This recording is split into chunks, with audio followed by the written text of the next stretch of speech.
Hi folks, well it's mostly about beans today.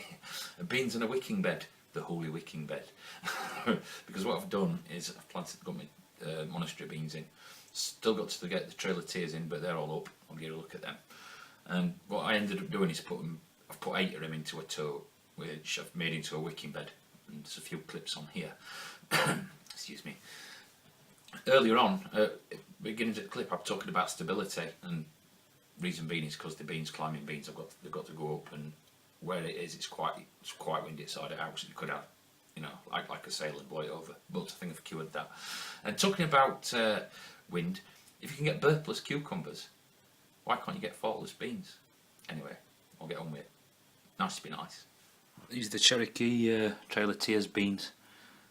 They've all popped apart from one, and I've just put another seed in. So what I'll do is I'll plant them out into the garden as well.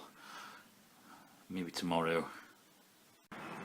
I'm going to try and get them beans in this tub. 10 might be too many. I might get 8 in and put the other 2 in with general population. The Cherokee Trail of Tears, which I've got about 9 of so far out of 10. So, but I don't want them to crossbreed, so I'm going to put this at one side of the garden with the monastery beans, the holy wicking pot.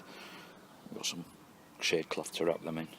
Got a bit of gravel, I ain't got any sand, so what earth goes down to the bottom, I'll tap it down in between pipes so it's got contact with water. I mean, that's got all 5 or 6 litres of water, them pipes anyway.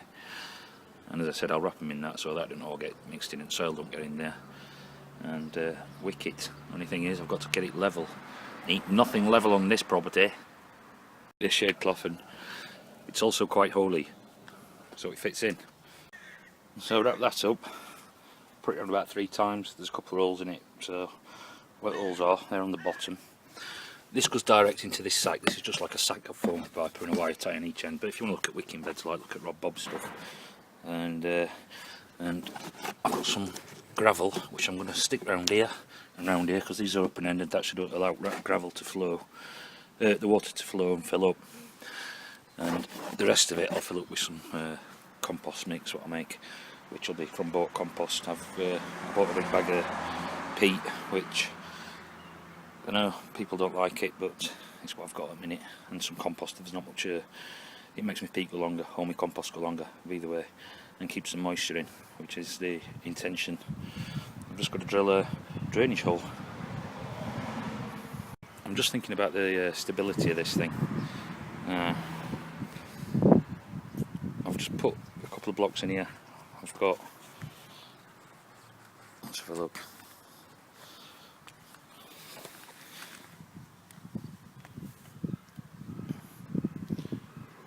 I don't know, 19 centimetres from top of rock, plus all that, because that will be filled with soil. There and here will be more gravel, so it might help with the stability. And as an emergency measure, because I'm going to put this wooden frame round, I'll put a couple of eyes on here, and if we do get some really bad stormy weather, I'll stick a couple of tent pegs with some cord on it or something, just to stop it from blowing.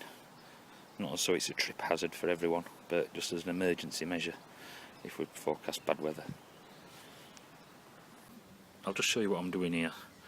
I've just put some mastic along the back of that, which were already open, and it didn't last long, so I thought I'd use it up.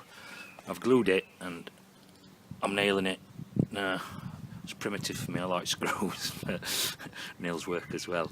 I'm putting it at this pattern rather than just up and down, because if that splits out or that splits out, there's a bit of risk there, but it's all stuck on as well. It's just to make it a little bit stronger. I'm probably going to have to get some stain, but what I will do anyway first is I'll get this blast off a bit of wire brush and blowtorch, but I'll show you that. This is what the panels look like. I've just scorched that one up, that one's unscorched. Obviously I'm still covered in sawdust, but I've got 2 more ends to make. So that's where I am so far. There's a deliberate mistake, schoolboy mistake, an absolute schoolboy error in fact. My outside sizes Oh, that is my inside size, not that and that, so it's a little bit proud, it doesn't sit down onto the bottom, but it's level. I've still got it on these little blocks to keep it up level. I mean, in two minds whether to put some feet on it, which I can measure up now as it's level, and just put them up to this height and that height, and actually just put the feet on it and screw them on or nail them on, and it'll hide them corners anyway, but I'll still leave blocks under. Now what I've got to do, because they're climbing beans, I'm going to put some, I've got some brass type rings what I could put on corners, or I might even put some tube on, so I can put obviously some canes or something up to support these, which I need to do. It keeps raining, that I need to do today or tomorrow, but I don't think it'll be today now. And I've just put 50 litres of water in that. Another schoolboy error. I have put a drainage hole in it, but I didn't put a hole in here. The drainage hole shouldn't be up against the wood, but there's nothing coming out of it so far. And as I say, I've put 50 litres of water in it, but it will drain. There's nothing to block it. It says hopefully. I just sort of chuck some wood chips on it, just to also help with moisture retention.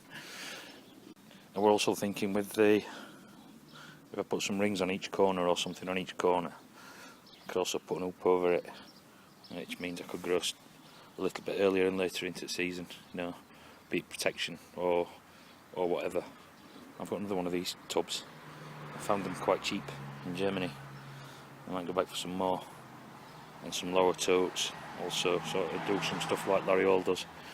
I'm worried about my tomatoes. I think I might go on holiday for a week this year. Sad. So the drain works. Takes about 2.5 watering cans to fill it. Although I did water it from the top, and compost and stuff weren't very wet. There's some vermiculite in it as well. 2.5 cans. I should last it a while, as long as it doesn't evaporate. Well, it shouldn't evaporate now, but mulch, so I might actually be able to water that once every 2 weeks. That'd be super. If you can get burpless beans, can you get faultless if you can get